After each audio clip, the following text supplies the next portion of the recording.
अस्सलाम वालेकुम दोस्तों, मैं हूं आपके साथ आयशा और आप देख रहे हैं खबरी मीटर। तो दोस्तों, आज के इस वीडियो में मैं आपको बताऊंगी कि जिस वक्त सरफराज खान की हर तरफ चर्चा हो रही थी, उस वक्त एक केंद्रीय मंत्री के लाडले और मुसलमानों को ट्रोल करने वाले ट्रोलर किस तरह से भारतीय टेस्ट क्रिकेट टीम के इस खिलाड़ी के खिलाफ जहर उगल रहा था। साथ ही बात होगी उस फोटो की जो आज सबसे ज्यादा चर्चाओं में है, और ये फोटो ये दिखाता है कि असल में सुप्रीम कोर्ट ने इलेक्टोरल बॉन्ड को लेकर जो फैसला सुनाया है वो कितना सही फैसला है। इसके अलावा आज के इस वीडियो में आप ये देखेंगे कि चूहे को मारने पर गिरफ्तार करने वाली पुलिस कुत्ते के क्रूरता करने वाले शख्स के खिलाफ खामोश क्यों है। लेकिन सबसे पहले आप खबरी मीटर को सब्सक्राइब जरूर कर दें, क्योंकि अगर आप सब्सक्राइब नहीं करेंगे तो आपको नए वीडियोस के नोटिफिकेशन नहीं मिल पाएंगे। तो दोस्तों, कल आपने इन तस्वीरों को जरूर देखा होगा। लंबे समय से टीम इंडिया में जगह पाने के लिए संघर्ष करने वाले सरफराज खान को कल टेस्ट टीम में डेब्यू करने के लिए कैंप मिल गई, और इस मौके पर उनकी बीवी और उनके वालिद बहुत ही ज्यादा इमोशनल हो गए। उनकी बीवी की आंखों से आंसू बह रहे थे, जिसे खुद सरफराज ने पहुंचा।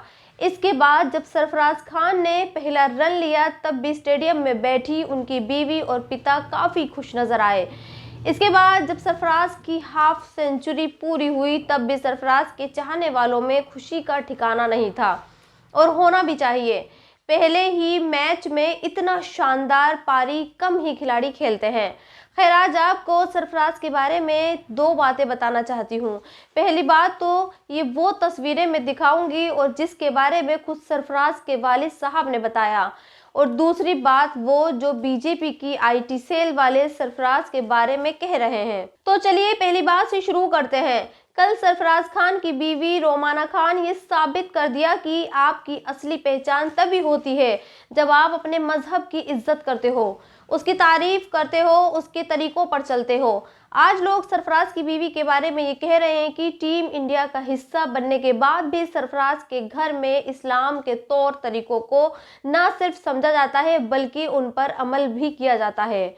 आज के वक्त में जब हिजाब और मुसलमानों के मजहबी तरीकों पर सवाल उठाए जा रहे हैं, ऐसे वक्त में सरफराज की बीवी का हिजाब और अबाया के साथ स्टेडियम में आना वाकई बहुत बड़ी बात है। लेकिन ये बड़ी बात कुछ लोगों को हजम नहीं हो रही है, और वो सरफराज की देशभक्ति पर सवाल भी उठा रहे हैं। जिस शख्स को आप देख रहे हैं, ये वही शख्स है जिसे ये लगता है कि सरफराज जो आज टीम इंडिया का हिस्सा है, वो कभी पाकिस्तान ऑक्यूपाइड कश्मीर यानी पीओके के सपोर्ट करता था। इस शख्स की फोटो केंद्रीय मंत्री के साथ है, लेकिन मिस्टर सिन्हा नाम के इस नफरती ने सरफराज खान के बारे में क्या कहा वो आज आपको जानना चाहिए। मिस्टर सिन्हा नाम का ये राइट विंग ट्रोलर ये लिखता है कि सरफराज को ये लगता है कि इंडिया ने गैर कानूनी तरीके से कश्मीर पर कब्जा किया है और इंडिया आर्मी कश्मीरियों पर जुल्म कर रही है। और सिर्फ इतना ही नहीं, मिस्टर सिन्हा सरफराज पर यह भी आरोप लगाता है कि सरफराज पाकिस्तानी समर्थक है और उन लोगों को सपोर्ट करता है जो प्रो पाकिस्तानी कमेंट्स करते हैं। यहाँ आपको ये बता दें कि मिस्टर सिन्हा नाम का ये शख्स सरफराज के कुछ फर्जी और फेक ट्विटर अकाउंट्स के हवाले से ये बातें कर रहा है और सरफराज को एंटी इंडियन साबित करने की पूरी कोशिश कर रहा है। और ये सब इसलिए किया जा रहा है क्योंकि सरफराज का ताल्लुक उस मजहब से है जिससे आज देश की मेजोरिटी नफरत करती है। इसलिए कल इस शख्स ने ट्विटर अकाउंट से एक और पोस्ट लिखी, और इस पोस्ट में इसने ये लिखा, जो लोग ये कह रहे हैं कि सरफराज खान को रनआउट रविंद्र जडेजा की एक गलत कॉल की वजह से होना पड़ा। असल में जो लोग ऐसा सोचते हैं उन्हें हिंदू जडेजा से नफरत है और मुस्लिम सरफराज से प्यार। खैर दोस्तों, आज हमारे देश में मिस्टर सिन्हा नाम के उल्लू हर शख्स पर बैठे हैं, लेकिन हमें इन उल्लुओं से घबराना नहीं है, बल्कि हमें अपना हौसला सरफराज की तरह अटल बनाना है ताकि हमें हमारी पहचान के साथ सफलता मिल सके। खैर आगे बढ़ते हैं और बात उस तस्वीर की भी करते हैं जिसकी चर्चा आज बहुत ज्यादा हो रही है। ये तस्वीर पूर्व इलेक्शन कमीशन के चीफ कुरैशी साहब ने पोस्ट की, और ये लिखा है कि सुप्रीम कोर्ट के फैसले के बाद रिफंड के लिए कुछ इसी तरह से लाइन लगने वाली है। खैर, कुरैशी साहब का इशारा किसकी तरफ है और क्यों है, ये तो वही जान सकते हैं। लेकिन आज मैं आपको कल सुप्रीम कोर्ट ने जो फैसला दिया उसके बारे में सिर्फ 2 चीजें बताना चाहती हूँ। पहली बात तो ये है कि 6 साल पहले जिस इलेक्टोरल बॉन्ड को बीजेपी की केंद्र सरकार ने लॉन्च किया था, उसका सबसे ज्यादा फायदा बीजेपी को ही हुआ। गुप्त रूप से चंदा बीजेपी की पार्टी को ही हुआ है। पिछले 6 सालों में बीजेपी को गुप्त चंदे से 11,450 करोड़ रुपए मिले हैं और शायद यही वजह है कि अब चूंकि सुप्रीम कोर्ट के फैसले के बाद सरकार को ये बताना होगा कि ये चंदा किसने दिया है। लिहाजा अब बड़े बड़े बिजनेसमैन लाइन में खड़े हो गए हैं और अपना दिया गया गुप्त दान यानी पैसा वापस मांग रहे हैं। हालांकि कल मीडिया ने इस खबर को बताया, लेकिन मीडिया ने कल राहुल गांधी के लगाए आरोपों को नहीं दिखाया। आज मैं आपको राहुल गांधी की लिखी गई एक पोस्ट भी दिखाना चाहती हूं, जिसके बाद आप ये समझ पाएंगे कि कुरैशी साहब ने जिन बड़े उद्योगपतियों की फोटो डाली है उसका क्या मतलब है। कल सुप्रीम कोर्ट के फैसले के बाद राहुल गांधी ने एक पोस्ट लिखी और इस पोस्ट में राहुल ने ये कहा कि सस्ते एयरपोर्ट बेचो, इलेक्टोरल बॉन्ड ले लो।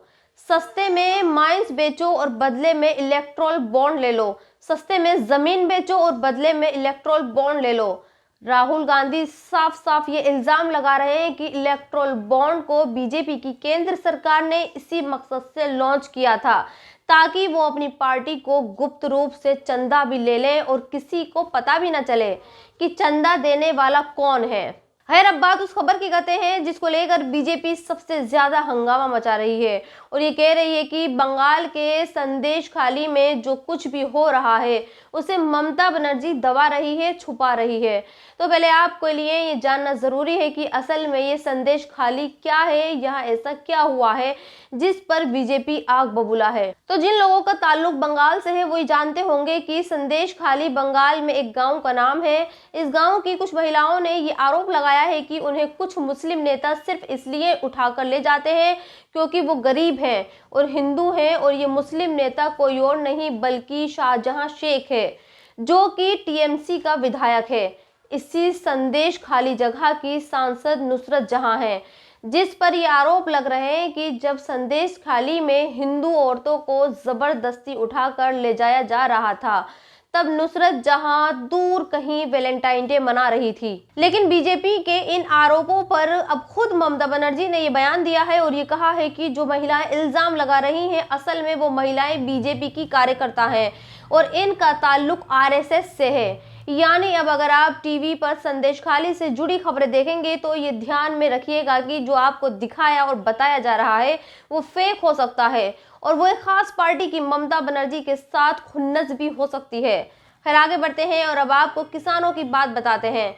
किसानों को लेकर आप दिन भर टीवी पर खबरें देखते होंगे, लिहाजा किसानों के बारे में ज्यादा कुछ नहीं कहूंगी, लेकिन हाँ मैं ये जरूर बताना चाहती हूँ कि आप ये जरूर जानें कि जो बातें आजकल किसानों और उनकी एमएसपी वाली मांगों को लेकर कही जा रही हैं उनके बारे में आप सीनियर जर्नलिस्ट रवीश कुमार क्या लिखते हैं वो जरूर देख लें।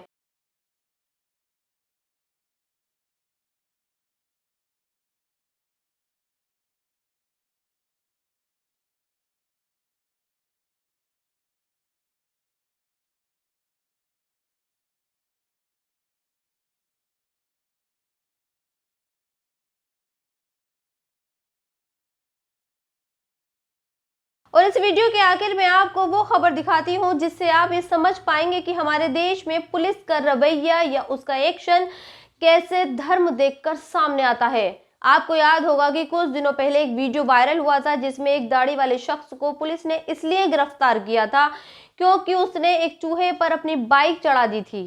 लेकिन आज आपको ये वीडियो देखना चाहिए। ये वीडियो आगरा का बताया जा रहा है। इसके बारे में ये कहा जा रहा है कि पहले कुत्ते को मारा गया और फिर उसे फेंकने के लिए रस्सी से उसे बांधकर बाइक पर घसीटते हुए ले जाया गया, लेकिन अभी तक ऐसा करने वालों के खिलाफ कोई एक्शन नहीं लिया गया है। तो दोस्तों, इस वीडियो में इतना ही। आप भी अपनी राय कमेंट्स बॉक्स में लिखकर मुझे ज़रूर बताएं और अगर अब तक आपने मेरे चैनल को सब्सक्राइब नहीं किया है तो प्लीज़ सब्सक्राइब ज़रूर कर दें। शुक्रिया।